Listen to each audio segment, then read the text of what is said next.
ದೇಶದ ಮೂಲೆ ಮೂಲೆಯ ದೇಗುಲಗಳ ಚಿನ್ನದ ಮೇಲೆ ಕೇಂದ್ರದ ಕಣ್ಣು ಬಿದ್ದಿದೆ. ನಿಮ್ಮೂರು ದೇವಸ್ಥಾನದ ಚಿನ್ನ ಕೇಂದ್ರ ಸರ್ಕಾರದ ಪಾಲಾಗುತ್ತಾ? ನಮ್ಮಲ್ಲೊಂದು ದೇವಾಲಯ ಇದೆ, ಅತ್ಯಂತ ಶ್ರೀಮಂತ ದೇವಾಲಯ. ಈ ದೇವಾಲಯದ ಮೇಲೂ ಸೆಂಟ್ರಲ್ ಗೌರ್ಮೆಂಟ್ ಕಣ್ಣು ಹಾಕುತ್ತಾ? ಗೊಂದಲ ಬೇಡ. ದೇವರಿಗೆ ಉಡುಗೊರೆ ಕೊಟ್ಟರೆ ಚಿನ್ನ ಸರ್ಕಾರ ತಗೊಂಡು ಹೋಗುತ್ತಾ? ಹಳ್ಳಿಯಲ್ಲಿರೋ ದೇವಸ್ಥಾನಕ್ಕೂ ಬರ್ತಾರಾ ಕೇಂದ್ರದ ಅಧಿಕಾರಿಗಳು? ಈ ತರಹದ ಪ್ರಶ್ನೆಗಳು. ದೇವಾಲಯದ ಗುಮ್ಮಟ ಬಾಗಿಲುಗಳ ಚಿನ್ನದ ಲೇಪನವನ್ನು ಕೂಡ ಕಿತ್ಕೊಂಡು ಹೋಗ್ತಾರಾ? ಶ್ರೀಮಂತ ತಿರುಪತಿ ತಿಮ್ಮಪ್ಪನ ಚಿನ್ನದ ಭಂಡಾರವು ಖಾಲಿಯಾಗುತ್ತಾ?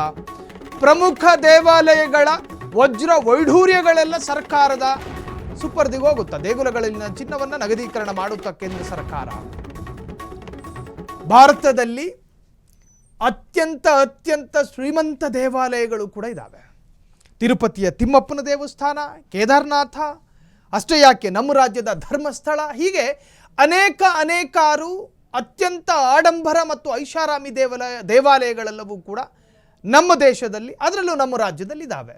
ಈಗ ಕೇಂದ್ರದ ಈ ನಿರ್ಧಾರದಿಂದ ನಮ್ಮ ಪರಿಸರದಲ್ಲಿರ್ತಕ್ಕಂತಹ ಅತ್ಯಂತ ಶ್ರೀಮಂತ ದೇವಾಲಯದ ದೇವರ ವಿಗ್ರಹದ ಕೊರಳಲ್ಲಿರೋ ಚಿನ್ನದ ಸರವನ್ನು ಮೆತ್ತಗೇನಾದರೂ ಎಳ್ಕೊಂಡು ಹೋಗ್ತಾರಾ? ನೋಡಿ, ಈ ತರಹದ ಪ್ರಶ್ನೆಗಳು ಉದ್ಭವ ಆಗೋದು ಸಾಮಾನ್ಯ. ನಮ್ಮ ರಾಜ್ಯದ ಅನೇಕ ಜಿಲ್ಲೆಗಳಲ್ಲೂ ಕೂಡ ದೇವಾಲಯಗಳಿದ್ದಾವೆ. ಕೇಂದ್ರ ಸರ್ಕಾರ ದೇಗುಲಗಳ ಚಿನ್ನ ನಗದೀಕರಣ ಮಾಡುವ ಬಗ್ಗೆ ಜಾಲತಾಣಗಳಲ್ಲಿ ವದಂತಿ, ದೇಗುಲಗಳಲ್ಲಿನ ಚಿನ್ನ ಮಾರಿಬಿಡುತ್ತಾರೆ ಎಂಬ ವದಂತಿ ಹಬ್ಬಿಸಿದ ನೆಟ್ಟಿಗರು. ಈ ಬಗ್ಗೆ ಕೇಂದ್ರದ ನರೇಂದ್ರ ಮೋದಿ ಸರ್ಕಾರ ಕೊನೆಗೂ ನೀಡಿತು ಸ್ಪಷ್ಟನೆ.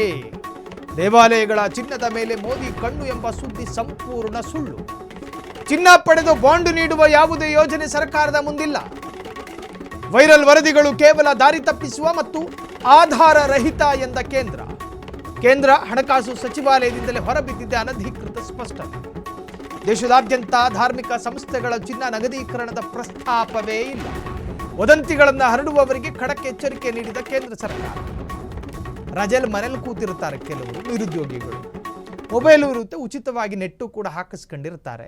ಏನು ಬರೆಯೋದು, ಯಾರಿಗೆ ಮೆಸೇಜ್ ಹಾಕೋದು ಗೊತ್ತಾಗಿರೋದಿಲ್ಲ. ಈ ಸಂದರ್ಭದಲ್ಲಿ ತನ್ನ ಕಲ್ಪನೆಗೆ ತಕ್ಕನ ಹಾಗಿರೋ ಒಂದು ಹೊಸ ಯೋಚನೆಯನ್ನು ಮಾಡ್ತಾರೆ. ಮಾಡಿ ತನ್ನ ಕಲ್ಪನೆಯಲ್ಲಿ, ತನ್ನ ಊಹೆಯಲ್ಲಿ, ಗ್ರಹಿಕೆಯಲ್ಲಿ ಏನು ಬರುತ್ತೆ ಅದನ್ನ ಬರೆದು ಹಾಕೋದು. ಕೇಳೋರಿಲ್ಲ, ನೋಡೋರಿಲ್ಲ. ಆದರೆ ಇದು ದೇಶದ ಅಥವಾ ಸೊಸೈಟಿಗೆ ಎಷ್ಟು ವ್ಯತಿರಿಕ್ತ ಪರಿಣಾಮ ಬೀರುತ್ತೆ ಅನ್ನೋದು ಅದರ ಪರಿಜ್ಞಾನವೂ ಕೂಡ ಇರೋದಿಲ್ಲ. ನೋಡ್ರಿ, ದೇಶ ಅಂದರೆ ಕೇವಲ ಭೂಮಿ, ದೇಶ ಅಂದರೆ ಕೇವಲ ಮಣ್ಣು ಮಾತ್ರ ಅಲ್ಲ. ದೇಶದ ಬಗೆಗಿನ ವಿಚಾರಗಳನ್ನು ವರದಿ ಮಾಡುವುದು, ಜೊತೆಗೆ ಸೋಷಿಯಲ್ ಮೀಡಿಯಾದ ಮುಖಾಂತರವಾಗಿ ಸುಳ್ಳು ಸುದ್ದಿಯನ್ನು ಹಬ್ಬುವುದು ಕೂಡ ದೇಶದ್ರೋಹದ ಕೆಲಸ. ಅದು ಸಮಾಜದ ಅದೆಷ್ಟೋ ನಾಗರಿಕರಿಗೆ ಗೊಂದಲಕ್ಕೊಳಗಾಗಿರ್ತಾರೆ. ಸೆಂಟ್ರಲ್ ಗೌರ್ಮೆಂಟು ನಮ್ಮೂರು ದೇವಾಲಯದ ಮೇಲೂ ಕೂಡ ಕಣ್ಣು ಹಾಕುತ್ತೋ ಏನೋ, ಈ ತರಹದ ಆತಂಕಕ್ಕೂ ಕೂಡ ಈ ತರಹದ ವದಂತಿಗಳು ಕಾರಣ ಆಗುತ್ತೆ. ಹಾಗಾಗಿ ನೋಡಿಕೊಂಡು ಮೆಸೇಜ್ ಮಾಡಿ, ನೋಡಿಕೊಂಡು ವೈರಲ್ ಮಾಡಿ, ನೋಡಿಕೊಂಡು ಅದನ್ನು ಸರ್ಕ್ಯುಲೇಟ್ ಮಾಡಬೇಕು. ಸೊ ಈಗ ಕೇಂದ್ರ ಸರ್ಕಾರವು ಕೂಡ ವೆರಿ ಕ್ಲಿಯರ್ ಆಗಿ ಕಡ್ಡಿ ಮುರಿದು ಹಾಗೆ ಹೇಳಿದೆ, ಆ ತರಹದ ಯೋಜನೆ ನಮ್ಮ ಮುಂದೆ ಇಲ್ಲ, ನಾವು ಯೋಚನೆಯೇ ಮಾಡಿಲ್ಲ. ಹಾಗಾಗಿ ಇದರ ಬಗ್ಗೆ ತಲೆ ಕೆಡಿಸಿಕೊಳ್ಳುವುದು ಬೇಡ. ಸೊ ಇದು ಒಂದು ವದಂತಿ ಅಷ್ಟೇ ಎಂದು ಸೆಂಟ್ರಲ್ ಗೌರ್ಮೆಂಟ್ ಈಗ ಅತ್ಯಂತ ಸ್ಪಷ್ಟವಾಗಿ ಹೇಳಿದೆ. ಒಂದು ವದಂತಿ ಇತ್ತು, ದೇವಾಲಯದ ಗುಮ್ಮಟ ಬಾಗಿಲುಗಳ ಚಿನ್ನದ ಲೇಪನವನ್ನು ಕೂಡ ಕಿತ್ತುಕೊಳ್ತಾರೆ ಎನ್ನುವಂತಹದ್ದು. ಈ ಬಗ್ಗೆ ಹೆಚ್ಚಿನ ಡೀಟೇಲ್ಸನ್ನು ಕೊಡೋದಕ್ಕೆ ನನ್ನ ಸಹೋದ್ಯೋಗಿ ಸಾಹಿತ್ಯ ಫೋನ್ ಸಂಪರ್ಕದಲ್ಲಿ. ಸಾಹಿತ್ಯ, ಎಲ್ಲೋ ಒಂದು ಕಡೆ ದೇಶದ ಅನೇಕ ರಾಜ್ಯಗಳ ಅನೇಕ ಭಕ್ತಾದಿಗಳ ಮನಸ್ಸಿನಲ್ಲೂ ಒಂದು ಗೊಂದಲ ಇತ್ತು. ನಾಳೆ ದಿನ ನರೇಂದ್ರ ಮೋದಿ ಸರ್ಕಾರ ನಮ್ಮ ಊರಿನ ದೇವಸ್ಥಾನದ ವಿಗ್ರಹದ ಕೊರಳಲ್ಲಿರೋ ಚಿನ್ನದ ಸರನು ಎತ್ಕೊಂಡು ಹೋಗ್ತಾರೋ ಏನೋ ಅನ್ನೋದು. ಸೊ ಈಗ ಅದು ವದಂತಿ ಅನ್ನೋದು ಸ್ಪಷ್ಟವಾಗಿದೆ. ಏನಿದೆ ಈ ಬಗ್ಗೆ ಹೆಚ್ಚಿನ ಡೀಟೇಲ್ ಸಾಹಿತ್ಯ?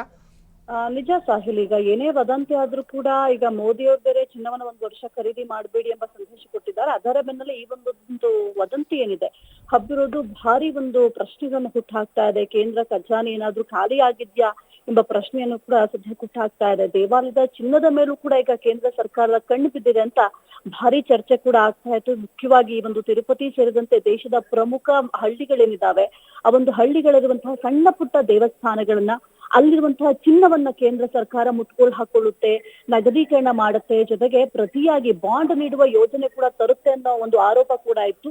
ಅಷ್ಟೇ ಅಲ್ಲದೆ ದೇವಾಲಯದ ಗೋಪುರಗಳು ಜೊತೆಗೆ ಬಾಗಿಲುಗಳನ್ನ ಮಾಡಿಸೋದಕ್ಕಿರುವಂತಹ ಚಿನ್ನದ ಲೇಪನ ಅದೆಲ್ಲವನ್ನು ಕೂಡ ಬಿಡಿಸಿ ರಾಷ್ಟ್ರೀಯ ಮೀಸಲು ಅಂತ ಘೋಷಿಸಲಾಗುತ್ತೆ ಎಂಬ ಸುದ್ದಿ ಕೂಡ ಹರಿದಾಡ್ತಾ ಇತ್ತು. ಆದ್ರೆ ಈಗ ಸದ್ಯಕ್ಕೆ ಒಂದು ಅಧಿಕೃತವಾಗಿ ಪ್ರಕಟಣೆಯನ್ನು ಕೂಡ ಹೊರಡಿಸಿದ್ದಾರೆ ಹಣಕಾಸು ಸಚಿವಾಲಯದಿಂದ. ವೈರಲ್ ಆಗಿರೋ ಸುದ್ದಿಗಳೇನಿದ್ದಾವೆ ಇದೆಲ್ಲವೂ ಕೂಡ ಕೇವಲ ದಾರಿ ತಪ್ಪಿಸುವ ಪ್ರಯತ್ನ ಆಗಿದೆ, ಯಾವುದೇ ಆಧಾರ ಇಲ್ಲ, ಸಂಪೂರ್ಣ ಸುಳ್ಳು ಸುದ್ದಿ ಅಂತ ಕೂಡ ಈಗ ಆಲ್ರೆಡಿ ಸ್ಪಷ್ಟಪಡಿಸಿದೆ. ಇನ್ನು ದೇಶಾದ್ಯಂತ ಇರುವ ಧಾರ್ಮಿಕ ಸಂಸ್ಥೆಗಳೇನಿದ್ದಾವೆ ಚಿನ್ನವನ್ನ ನಗದೀಕರಣ ಮಾಡುವ ಯಾವುದೇ ಪ್ರಸ್ತಾಪ ಕೂಡ ಸರ್ಕಾರದ ಮುಂದೆ ಕೂಡ ಇಲ್ಲ. ಇಂತಹ ಸೂಕ್ಷ್ಮ ವಿಷಯಗಳ ಕುರಿತು ಇನ್ನು ಸಾರ್ವಜನಿಕರಲ್ಲಿ ಗೊಂದಲ ಮೂಡಿಸುವ ಸುಳ್ಳು ಸುದ್ದಿ ಇದು. ಹಾಗಾಗಿ ಯಾರು ಕೂಡ ತಲೆ ಕೆಡಿಸ್ಕೊಳ್ಬೇಡಿ ಅಂತ ಕೇಂದ್ರ ಸರ್ಕಾರ ಖಡಕ್ ಎಚ್ಚರಿಕೆ ಕೊಟ್ಟಿದೆ. ಆದ್ರೆ ಈ ಒಂದು ವದಂತಿಯನ್ನ ಗಮನಿಸ್ತಾ ಹೋದ್ರೆ ಸದ್ಯಕ್ಕೆ ಕೇಂದ್ರ ಖಜಾನೆ ಖಾಲಿಯಾಗಿದ್ಯಾ ಎಂಬ ಒಂದು ವಿಚಾರ ಏನಿದೆ ಸಾರ್ವಜನಿಕ ವಲಯದಲ್ಲಿ ಬಹಳ ಚರ್ಚೆ ಆಗ್ತಾ ಇದೆ. ಥ್ಯಾಂಕ್ ಯು ಸಾಹಿತ್ಯ ತಮ್ಮೆಲ್ಲ ಡೀಟೇಲ್ಸ್ಗೆ. ದೇಶದ ಪ್ರಧಾನಿ ನರೇಂದ್ರ ಮೋದಿ ಭಾರತದಲ್ಲಿಲ್ಲ, ಬದಲಾಗಿ ಇಟಲಿಗೆ ಹೋಗಿದ್ದಾರೆ. ಇಟಲಿ ಪ್ರಧಾನಿಗೆ ನರೇಂದ್ರ ಮೋದಿ ಚಾಕೊಲೇಟ್ ಗಿಫ್ಟ್ ಅನ್ನು ಕೊಟ್ಟಿದ್ದಾರೆ. ಇಟಲಿ ಪ್ರಧಾನಿಗೆ ನರೇಂದ್ರ ಮೋದಿ ಕೊಟ್ಟಿದ್ದು ಚಾಕೊಲೇಟ್, ಭಾರತದ ಪ್ರಸಿದ್ಧ ಮೆಲೋಡಿ ಚಾಕೊಲೇಟ್ ಉಡುಗೊರೆ. ಇಟಲಿ ಪ್ರಧಾನಿ ಜಾರ್ಜಿಯಾ ಮೆಲೋನಿಗೆ ನಮೋ ಗಿಫ್ಟ್. ಇಟಲಿ ಪ್ರವಾಸದಲ್ಲಿರುವ ಪ್ರಧಾನಿ ನರೇಂದ್ರ ಮೋದಿ ರಾಜಧಾನಿ ರೋಮ್ಗೆ ಭೇಟಿ ನೀಡಿದ ವೇಳೆ ಉಡುಗೊರೆ ನೀಡಿದ್ರಂತೆ. ಉತ್ತಮ ಸ್ನೇಹಿತರಾಗಿರುವ ಮೋದಿ ಮತ್ತು ಮೆಲೋನಿ ಗಿಫ್ಟ್ ಕೊಟ್ಟಿದ್ದಕ್ಕೆ ಧನ್ಯವಾದ ಹೇಳಿದ ಮೆಲೋನಿ. ಸಾಮಾಜಿಕ ಜಾಲತಾಣದಲ್ಲಿ ವಿಡಿಯೋ ಸಂಚಲನ. ನಮ್ಮ ಕಡೆ ಚಾಕ್ಲೇಟ್ ಕೊಟ್ಟರೆ ಲವ್ ಆಗುತ್ತೆ. ನರೇಂದ್ರ ಮೋದಿ ಒಂದು ದೇಶಕ್ಕೆ ಭೇಟಿ ಕೊಟ್ಟಾಗ ಆ ದೇಶದ ಪ್ರಧಾನಿಯನ್ನ ಅಥವಾ ಅವರು ವೆಲ್ಕಮ್ ಮಾಡಬೇಕಾದ್ರೆ ಒಂದು ಗೌರವಯುತವಾದಂತಹ ನಡೆ ಇದು ಸಾಮಾನ್ಯ. ಸೊ ಈ ಬಾರಿ ಏನಾಯಿತು ನೋಡಿ, ಆ ವಿಡಿಯೋವನ್ನು ಗಮನಿಸ್ತಾ ಇದ್ದೀರಿ, ಸಖತ್ ವೈರಲ್ ಆಗಿದೆ. ಅಲ್ಲಿನ ಪ್ರಧಾನಿ ತನ್ನದೇ ಆದ ಅಧಿಕೃತ ಖಾತೆಯಲ್ಲಿ ಅತ್ಯಂತ ಅಫಿಷಿಯಲ್ ಆಗಿ ನೋಡಿ ಆ ಮೆಲೋಡಿ ಚಾಕ್ಲೇಟ್ ಅನ್ನು ಗಮನಿಸ್ತಾ ಇದ್ದೀರಿ. ಸಣ್ಣ ದುಡ್ಡು, ಏನು ದೊಡ್ಡ ಮಟ್ಟದೇನಲ್ಲ, ಅದನ್ನು ಇಟಲಿಯ ಪ್ರಧಾನಿ ಕೊಡೋದು. ಆ ಕಂಪ್ನಿಗೆ ಪ್ರಮೋಷನ್ ಕೊಟ್ಟರೋ ಗೊತ್ತಿಲ್ಲ, ಒಟ್ಟಿನಲ್ಲಿ ಚರ್ಚೆಗಳಾಗ್ತಾ ಇದೆ. ಮೆಲೋಡಿ ಚಾಕ್ಲೇಟನ್ನು ಕ್ಯಾಮರಾದ ಲೆನ್ಸಿಗೆ ತೋರಿಸಿ ತುಂಬ ಹತ್ತಿರದಲ್ಲಿದ್ದಾರೆ, ಹೆಚ್ಚೇನು ದೂರದಲ್ಲೇನಿಲ್ಲ, ತುಂಬ ಹತ್ತಿರದಲ್ಲಿದ್ದಾರೆ. ಚಾಕ್ಲೇಟ್ ಗಿಫ್ಟ್ ನೀಡಿದ್ದಾರೆ. ಆ ವಿಡಿಯೋ ವೈರಲ್ ಆಗಿದೆ.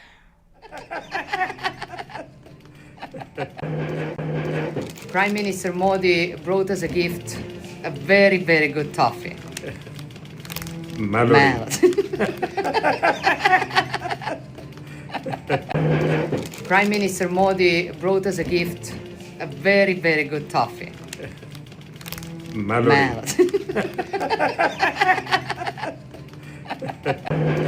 Prime Minister Modi brought us a gift, a very, very good toffee. Melody.